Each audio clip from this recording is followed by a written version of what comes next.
जो जातिवाद में बढ़ जाते हो, जब वोट देने जाना तो एक ही बात दिमाग लगा लेना, खाली अफगानिस्तान की स्थिति याद कर लेना, आपको पता चल जाएगा कि आपको वोट कहां देना है, मुहर कहां लगनी है। मैं किसी पार्टी विशेष का आदमी नहीं हूं, लेकिन मैं भारत का आदमी हूं और मुझे इतना तो पता ही है कि भारत किन हाथों में सुरक्षित है। इसीलिए ध्यान से, ये जो जातिवाद में हम लोग बट रहे हैं उस पे है कि मन की हल्दी घाटी में राणा के भाले डोले थे, यूं लगता है वीर शिवाजी चीख चीख कर बोले थे। पुरखों का बलिदान घास की रोटी तक शर्मिंदा है, कट गई जंग में राणा की बोटी बोटी शर्मिंदा है। खुद अपनी पहचान मिटा दी कायर भूखे पेटों ने, जो टोपी जालीदार पहन ली हिंदू माँ के बेटों ने। और सर पर लानत, तालियां नहीं, सुनिए पूरी बात, कि मन की हल्दी घाटी में राणा के भाले डोले थे, यूं लगता है वीर शिवाजी चीख चीख कर बोले थे।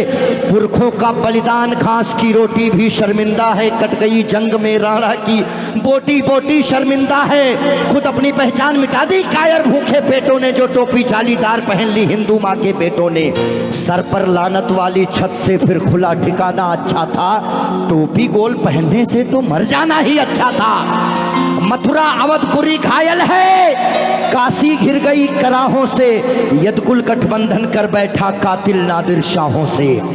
मुंह से आह तलक ना निकली धर्म ध्वजा के फटने से, कब तुमने आंसू छलकाए गौ माता के कटने पे। हिंदुस्तान के लोगों जागो, कब तुमने आंसू छलकाए गौ माता के कटने पे। जागे नहीं अगर आज हम, तो ये प्रश्न पीढ़ियां पूछेंगी। हमारे पास दो ही ऑप्शन है, या तो हम अपनी आने वाली पीढ़ियों के लिए चेतावनी बन जाएं या मिसाल बन जाएं। ना हम कश्मीरी पंडितों को भूलेंगे और ना राम भक्तों पे गोलियां चलाने वाले को भूलेंगे। ये वही भारत है, ध्यान रखिएगा। किसी बहकावे में नहीं आना है कि कब तुमने आंसू छलकाए गौ माता के कटने पे, और जागे नहीं अगर हम, तो ये प्रश्न पीढ़ियां पूछेंगी। गन पकड़े हिंदुओं के बेटे और बुरके से लदी बेटियां पूछेंगी, बोलेंगी हे यार पुत्र इतना उद्धार किया होता, खतना करवाने से अच्छा हमको मार दिया होता। और सोते रहो सनातन वालों तुम सत्ता की गोदी में, पर सांस आखिरी तक भगवा की रक्षा हेतु लड़ूंगा मैं। शीश कलम करवा दूंगा पर कलमा नहीं पढ़ूंगा मैं, शीश कलम करवा दूंगा। आने याद रखना, हमारे भारत में 29 राज्य हैं, जिसमें से खाली 22 राज्यों में हम लोग बहुसंख्यक हैं, बाकी अल्पसंख्यक। इसीलिए मैं भजन भी गाता हूं, मैं जागरण भी करता हूं, क्योंकि मैं भारत, मेरा चैनल कभी भी बदल सकता है। अभी देशभक्ति चल रहा है, कभी कभी कपिल शर्मा लग जाएंगे, फिर कभी आस्था लग जाएगा। लेकिन एक बात का ध्यान रखना, हमेशा हम आज़ाद कैसे हुए ये बहुत मायने नहीं रखता है, लेकिन हम गुलाम कैसे हुए ये बहुत ज़्यादा मायने रखता है।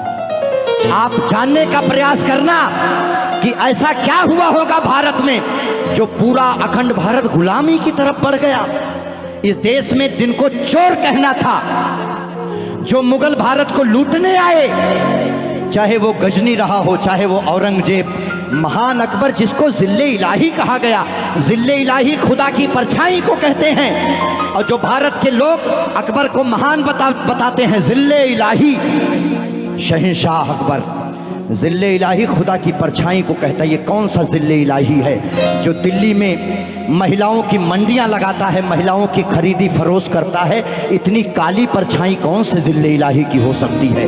इसीलिए आप अपने हीरोज, अपने बच्चों को बताओ कि ये देश भगत सिंह की वजह से, ये देश जियो तिवारी जनेऊधारी चंद्रशेखर आजाद, ये देश मंगल पांडे, बुंदेले हर बोलों के मुंह हमने सुनी कहानी थी और खूब लड़ी मर्दानी वो तो।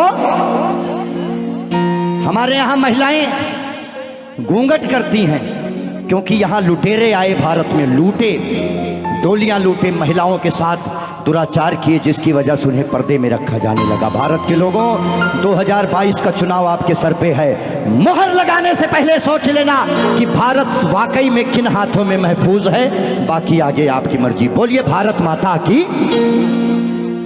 आइए रोक दो भाई, इतना काफी है।